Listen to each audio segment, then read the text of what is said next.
Hello everyone, welcome to Spark by Sona. ಇವತ್ತಿನ ತರಗತಿಯಲ್ಲಿ ನಾವು 9th standard social science constitution ಲೆಸನನ್ನು ಕ್ವಶನ್ ಆನ್ಸರ್ನ ಡಿಸ್ಕಸ್ ಮಾಡೋಣ. Exercise: fill in the blanks with suitable words.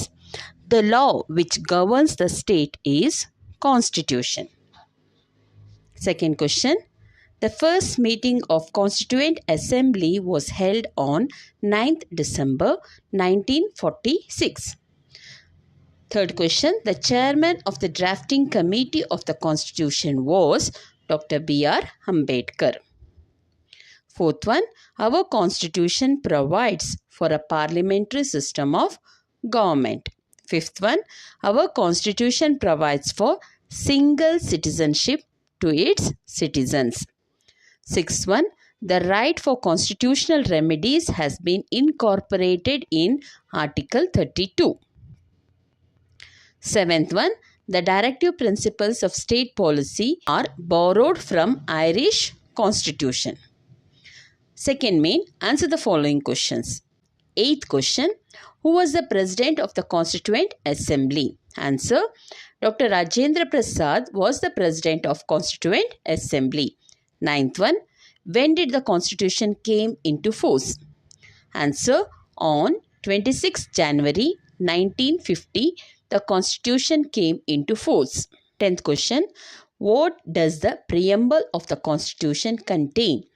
The Indian Constitution has combined in itself the best features of different constitutions of the world and has its own preamble.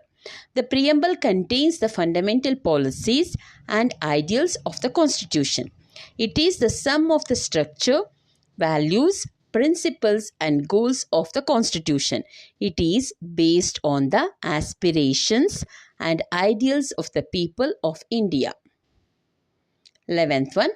What do you mean by secularism? Answer. Secularism is the assertion that all religions are treated equally. 12th question. Explain the salient features of our Constitution. Salient features of our Constitution: written and lengthy Constitution. Second one, flexible and rigid Constitution. Third one, parliamentary form of government. Fourth one, republic system. Fifth one, federal system. Sixth one, fundamental rights. Seventh one, directive principles of state policy. Eighth one, independent and centralized judicial system. Ninth one, single citizenship. 10th one, universal adult franchise. 11th one, bicameral legislature or central legislature. 12th one, party system. 13th question.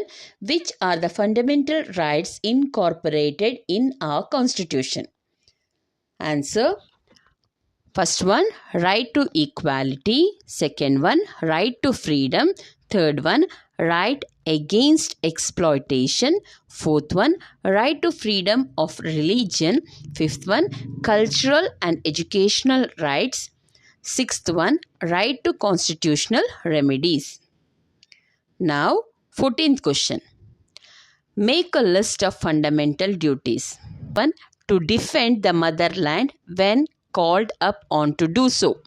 Fifth one, to promote the spirit of common brotherhood among all the people of India. Sixth one, to preserve our rich heritage. Seventh one, to protect and improve the natural environment. Eighth one, to develop the scientific temper and spirit of equality, spirit of inquiry. Ninth one, to safeguard public property and to give up violence. 10th one, to strive towards excellence in all space of individual and 10th one. 11th one, the parents or the guardians should provide an opportunity for education to their children between the age of 6 to 14 years. 15th question. Which are directive principles of state policy? Answer. To provide adequate means of livelihood to all the citizens. Second one, to prevent the community wealth and resources from becoming the private property of a few people. Third one, to provide equal pay for equal work to both men and women and to protect the labor welfare. Fourth one, to provide public assistance to those who are old, sick and weak or helpless. Fifth one, to implement a uniform civil code throughout the country. Sixth one, to provide opportunities for the development of health and preschool education to all children below 6 years. Seventh one, to protect historical monuments and maintain places of historical interest. Eighth one, to separate the executive from the judiciary. Ninth one, to protect international peace and to respect international law. To encourage the settlements of international disputes through arbitration. 10th one, to establish gram panchayats. 11th one, to encourage rural and cottage industries. 13th one, to organize and develop agricultural and animal husbandry on modern lines. 14th one, to ensure prohibition of liquor. 15th one, to ensure development of farming based on scientific methods. ಯಾರೆಲ್ಲ ನನ್ನ ಚಾನಲ್ನ subscribe ಮಾಡದೆ ನೋಡ್ತಾ ಇದ್ದೀರಾ, channel subscribe ಮಾಡಿ. ಹಾಗೆ ನಿಮಗೆ ಈ ವಿಡಿಯೋ ಇಷ್ಟ ಆದರೆ, ಹೆಲ್ಪ್ ಆದರೆ ಒಂದು ಲೈಕ್ ಕೊಡಿ. ನಿಮಗೆ ನೆಕ್ಸ್ಟ್ ಯಾವ ಲೆಸನ್ ಬೇಕು ಅಂತ ಕಮೆಂಟ್ ಮಾಡಿ. Thank you for watching. Happy learning.